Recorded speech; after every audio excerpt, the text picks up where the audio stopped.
So I'm still surprised when people at Bitcoin meetups sheepishly admit to not understanding what Taproot is and what it was trying to achieve and why the community and so many of us wanted to get Taproot activated on the Bitcoin blockchain last year.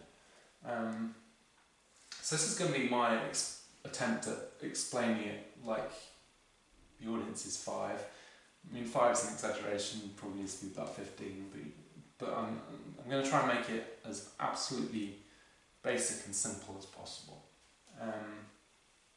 So here we go. So the way you spend Bitcoin, there's Bitcoin locked up in an address that you can look up on the blockchain, and the way you move Bitcoin from an address is by satisfying the constraints that are encoded in that address. Okay.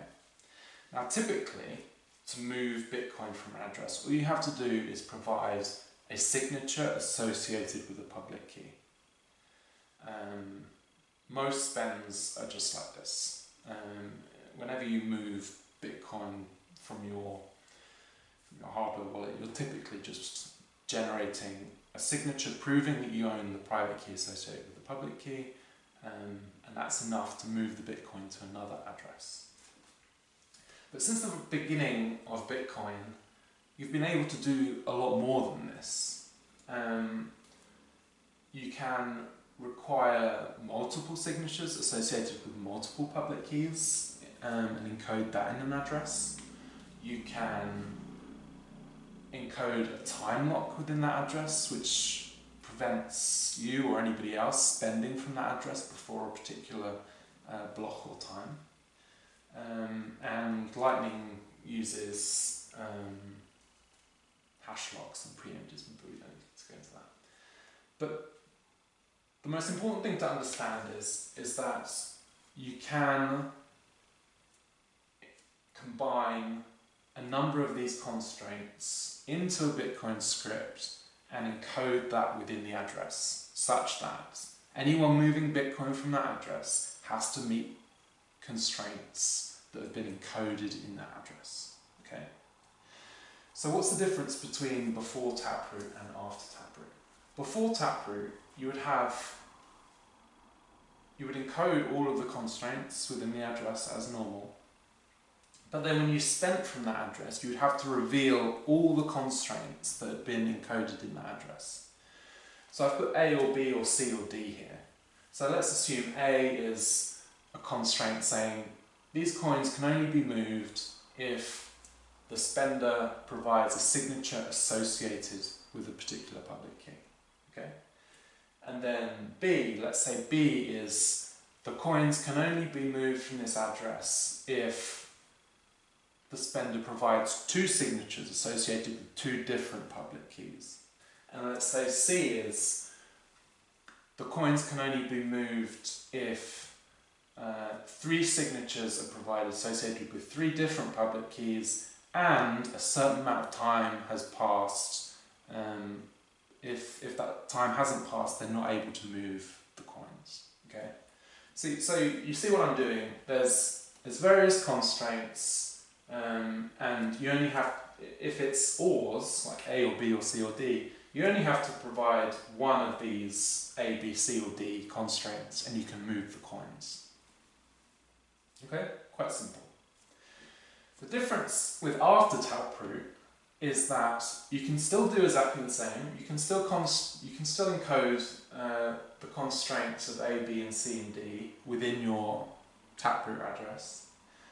But the difference with Taproot is now when you spend from your Taproot address, you only have to reveal the particular subset of constraints that you're meeting. Okay? So exactly the same, you have A, B, C or D encoded in the Taproot address. But if you're meeting the constraints within A, remember A was just provide a signature associated with a public key, you only have to reveal that constraint when you move the coins from the Taproot address. You don't have to reveal what B, C or D are, or or even that they exist. Okay. And as you can see, this is like a tree structure, so the data structure is the Merkle tree that we're using here. But that's all Taproot is. The other headline item, which was Schnorr signatures, I'll do in another video. But in terms of the Taproot part of Taproot, if you like, that's all Taproot is. It's a way to bring privacy to complex scripts and complex sets of constraints, and it's a way to ensure that when people do use these complex scripts and complex combinations of constraints, that it's done in as efficient way as possible from a block space, from a blockchain perspective. Because you're saving space by not revealing what the constraints in B, C and D were. Before you had to reveal all the constraints, and this made the transaction much, much bigger. Now you just have to reveal what the constraint that you're meeting is, the A part, in this example, and you don't have to reveal all the data of the constraints of B, C and D. So great from a privacy perspective, great from a block space perspective, and it's, to me, it's an absolute no-brainer that if you're going to be using scripts that are more complex than just requiring a single signature for a public key, you're going to want to use Taproot. We're kind of in weird times at the moment because transaction fees on chain are very low. I assure you that as long as Bitcoin doesn't fail and ends up not being used by anyone, there will be a time when fees start going up again. Generally the fees start going up when there's a massive price spike and people go crazy trying to buy Bitcoin and move Bitcoin.